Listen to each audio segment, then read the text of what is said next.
রেখেছি যারা দীর্ঘদিন ধরে ফুটসলের সাথে জড়িত আছে। আতশবাজি যতই উপরে উঠুক না কেন, উপরে গিয়ে কিন্তু ফেটেই যায়।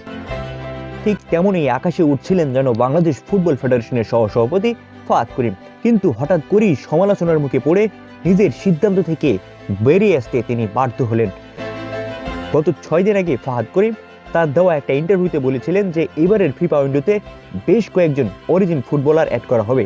তার ঠিক দুদিন পরেই বাংলাদেশ অনূর্ধ্ব-20 দলের 32 সদস্যের একটি স্কোয়াড ঘোষণা করা হয়, যেখানে কোনো অরিজিন ফুটবলার ছিল না।